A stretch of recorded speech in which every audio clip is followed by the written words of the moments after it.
नमस्कार, मैं Nishar Ansari, voice of Maharashtra news के साथ में। और आज हम सिवड़ी के दारू खाना के अंदर मौजूद हैं और जिस तरीके से यहाँ पर जो है मुहर्रम का खिचड़ा पूरे मुंबई शहर के अंदर ही पकाया और खिलाया जाता है, लेकिन ऐसे जब कार्यक्रम सोशल होते हैं तो उसके अंदर पॉलिटिशियन भी जो है वो पहुंचते हैं। और आज वारिस पठान जी जो MIM के नेशनल प्रवक्ता है वो भी यहाँ पर पहुंचे हुए हैं, लेकिन सवाल ये इनकी ही विधानसभा थी, यही सही है।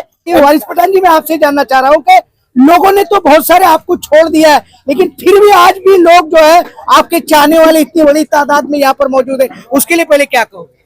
आपका झूठ पकड़ा गया। आपने बोला लोगों ने छोड़ दिया, देखो पूरे के पूरे लोग तो मेरे साथ थे, है, रहेंगे। दिली मोहब्बत जुड़ी हुई है लोगों के साथ। और आज बिल्कुल दारू खाना में हमारे हुसैन भाई ने हर साल की तरह इस साल भी खिचड़े का ये इंतजाम किया है। उनकी पूरी टीम का मैं शुक्रिया अदा करता हूँ कि हजारों लोग आते हैं यहाँ पे और एक दावत होती है, मिल मिलाप होता है, मिलते जुलते, अच्छा माहौल होता है। अभी हम भी आए हैं। वारिस पठान जी, एक सवाल इसी जुड़ा हुआ, जब दारू खाने की हम बात करते हैं तो दारू खाना में दरगाह बहुत बड़ी है जिसको बहुत सारे श्रद्धालु मानने वाले, लेकिन ये जो ब्रिज नया बना है, मुझे ऐसा लगता है कि आप जब यहाँ पर MLA थे तभी उसकी शुरुआत हुई थी, लेकिन वो ब्रिज बनने के बाद डाकिया रोड की जो कनेक्टिविटी थी लोगों के आने जाने की वो खत्म हो गई है। और आज लोग जो है 3 किलोमीटर रेलवे से घूम करके आ रहे जा रहे हैं, लोगों की बड़ी प्रॉब्लम है। इसके बारे में आप क्या कहेंगे? मुझे अभी स्थानीय लोगों ने बताया कि ये जो ब्रिज है ये बनने से और तकलीफ हो गई है। अब स्टेशन पे जाना है तो बहुत घूम फिर के जाना पड़ता है। इनको तकलीफ हुई तो सरकार से बात रखेंगे और कुछ ना कुछ इसका मिडिल जो रास्ता होता है वो निकालेंगे ताकि लोगों को तकलीफ ना हो। देखेंगे, आगे बात करेंगे। वारिस पठान जी, इसके साथ और एक सवाल है, हालांकि यहाँ वो सवाल लेना नहीं चाहिए लेकिन लेना पड़ेगा क्योंकि परसों आप धारावी के अंदर मौजूद थे, मैं आपकी वीडियो देख रहा था उस कार्यक्रम की। और जिस तरीके से जो आमदार और खासदार है वर्षाताई एकनाथराव गायकवाड जी ने जो हमारे 19 सरकारला महत्त्वाची गोष्ट सांगायची, कारण ज्या तऱ्हेने पुरावे सादर करायला पाहिजे होते त्या तऱ्हेने कदाचित पुरावे सादर झाले नसतील, त्यामुळे गृह विभागाने आणि माननीय मुख्यमंत्री महोदयांनी याच्यामध्ये व्यक्तिशः लक्ष घालावं। रेलवे के जो बम कांड के लोग थे वो छूट करके और उनके बारे में जो बातें कही उसको लेकर के आपने बड़ी जोर शोर से उस मुद्दे को उठाया, लेकिन आज कहीं ना कहीं हम ये भी देख रहे हैं कि सोशल मीडिया पर बहुत सारे उलमाए दीन जो है वर्षाताई जो मेंबर ऑफ पार्लियामेंट है उनको जाकर के भारत रत्न का अवार्ड दे रहे हैं। अगर ऐसे उलमाओं के लिए आप क्या कहेंगे? ये कौन है ये उलेमा, मैं तो नहीं जानता, मैंने आपके मुंह से सुना है। और मैंने उस वक्त भी कहा था, आज भी मैं बोल रहा हूँ कि वो जो 12 लोग 18 साल जेल में रह के छूटे थे, जिनको हाईकोर्ट ने कहा कि बेगुनाह बेकसूर थे, उनका जो कन्फेशन लिया गया था वो भी टॉर्चर के जरिए लिया गया, तो वो छूट गए। तो हमने कहा अब ये छूट गए, इनका जो 18 साल इनकी जिंदगी जो बर्बाद हुई, कुछ लोगों के माँ बाप का इंतकाल हो गया, परिवार तितर बितर हो गए, तो उनको मुआवजा कौन देगा? हमने कहा वो जो ATS के और ऑफिसर थे वो सब कहाँ है जिन्होंने बेगुनाहों को इतने साल जेल में रखा? तो हमने सरकार से मांगी, लेकिन उतनी स्पीड के अंदर 670 पन्ने के ऑर्डर को महाराष्ट्र की सरकार ने जाकर चैलेंज कर दिया सुप्रीम कोर्ट। हमने कहा कि 670 पेज का ऑर्डर आप 2 दिन में चैलेंज तो कर दिए। सुप्रीम कोर्ट ने कहा है कि आप वापस उनको जेल में डालने की जरूरत नहीं है। उस वक्त मीडिया के अंदर जब मीडिया ने इनको सवाल किया, ये वर्षा गायकवाड़ को और उन्हीं की पार्टी के प्रियंका जी को, उन्होंने कहा कि कैसे छूटे ये, ATS क्या कर रहा था, इमीडिएट जाना चाहिए प्रोसिक्यूशन को, इनके खिलाफ केस फाइल करना चाहिए, इनको जेल में डालना चाहिए।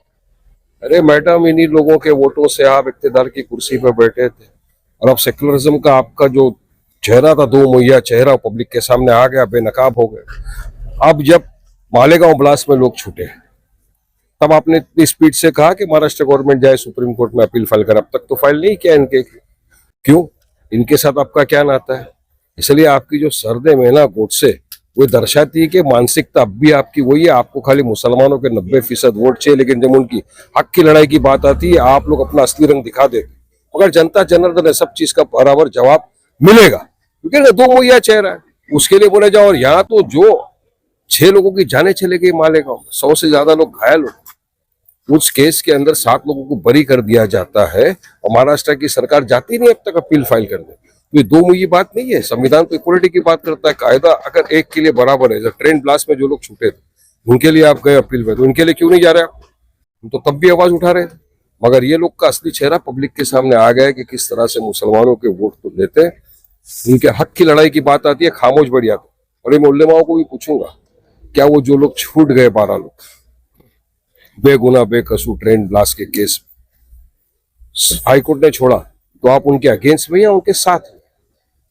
क्योंकि ये तो मैडम ने तो बोल दिया फिर ही उनको अंदर डालो। तो आपको भी उनसे स्पष्टीकरण लेना चाहिए ताकि कौम के सामने बात आए। वारिस पठान जी, एक सवाल और मेरा ये है कि जिस तरीके से जब इस तरीके की बात चाहे लोकसभा में हो या विधानसभा में हो, MIM हो, असदुद्दीन ओवैसी हो, अकबरुद्दीन ओवैसी हो या वारिस पठान हो, जब ऐसे मुसलमानों के मुद्दों पर डिबेट्स करते हैं तो लोगों में एक मैसेज दिया जाता है कि ये बीजेपी की बी टीम है और ये मैनिपुलेटिंग करने के लिए जो है इस तरीके की बातें कर रही है। जब झूठे खोखले बेबुनियाद आरोप लगते आए उससे कोई फर्क नहीं पड़ता। पूरी देश ने देख लिया असल बी टीम कौन है। देखो बी टीम आपके सामने नाम बताया ना, मुसलमानों के वोट लेके जीते और उन्हीं के खिलाफ अभी जा रहे।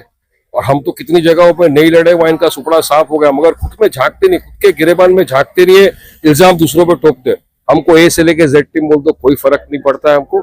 जनता जनार्दन है हमको मोहब्बत से दुआओं से नवाजती है और इंशाल्लाह आगे भी नवाजती रहेगी। वारिस पठान जी, एक सवाल और ले लूंगा। कॉर्पोरेशन का इलेक्शन आने वाला है और सारे नेता जो है अभी कुछ दिनों के बाद जैसे ही परिसीमन डिसाइड हो जाएगा तो सड़कों पर आएंगे, बड़ी बड़ी बातें करेंगे। MIM की क्या तैयारी चल रही है? पूरी तरह तैयार है MIM, इंशाल्लाह मुंबई महाराष्ट्र में पूरी तरह लड़ेंगे चुनाव। और हमको यकीन है इस मर्तबा जनता असद ओवैसी साहब, अकबर ओवैसी साहब को वोटों से मोहब्बत से नवाजेगी और हमारे मजलिस के काफी नुमाइंदे आप देखना अच्छी भारी अक्सरियत के साथ जीत के आएंगे। तो लोगों ने पहले जिनको वोट दिया देख लिया उनने क्या काम किया, कुछ काम नहीं करते, घर में बैठे कुर्सी पे नोट बना रहे और कोई काम नहीं किया किसी ने। मजलिस का जो उम्मीदवार होगा वो रास्ते पे उतर के काम करने में मानता है, हमारा वर्क ही हमारी पहचान है। और इस मर्तबा लोगों ने तय कर लिया है कि अब उसी के साथ जाएंगे जो हमारा काम मान करने में विश्वास रखता है। ये झूठे ढकोसलों के साथ नहीं जाएंगे और जो सेक्युलरिज्म का चेहरे का झूठा नकाब ओढ़ के बैठे उनके भी साथ पब्लिक नहीं जाने वाली है, आपको पता चल जाएगा। भाई यहाँ पर है जिनकी जो एक संस्था है कि ह्यूमैनिटी फॉरवर्ड, जो इनकी संस्था है ह्यूमैनिटी एकता का पैगाम देती है, उसका ये पहला प्रोग्राम है। हुसैन भाई, आपको क्या लगेगा ह्यूमैनिटी एकता का प्रोग्राम देने के लिए जो आपने खिचड़े का कार्यक्रम रखा और वारिस पठान जी को बुलाया? वैसे तो वो आपके MLA पहले से रहे हैं, 10 साल बीच में नहीं है। क्या लगता है कि आने वाले दिनों में किस तरीके से जनता इनके साथ रहेगी? देखिए, ऐसा है कि आज से 11 साल पहले भी जब वारिस भाई आए थे, जब उस टाइम कोई नहीं आया था, वारिस भाई ने मस्जिद का मसला उठाया था। कांग्रेस भी नहीं आए, शिवसेना भी नहीं आए, बीजेपी नहीं आए। उस टाइम वारिस भाई ने आके सब सॉल्व किया था, रुकवाया था। देखिए, वारिस भाई दिलाए, मोहल्ला में परमिशन दिलाए। चौकी बहुत परेशान करती थी, टाइम चौकी से भी लड़े वारिस भाई इधर, हमारा काम करके दिए सब। लेकिन जनता के लिए वो इतना लड़े, लेकिन जनता ने तो उनका बराबर साथ दिया नहीं। कुछ बाहर के, कुछ बिल जाते बीच में, भेलभाल करने वाले हो जाता है। ये भेलभाल को सही कैसे किया जाए? अब हम लोग है, मेहनत करेंगे, हो जाएगा, अल्लाह चाहेगा। पक्का या सिर्फ वादा? पक्का पक्का पक्का।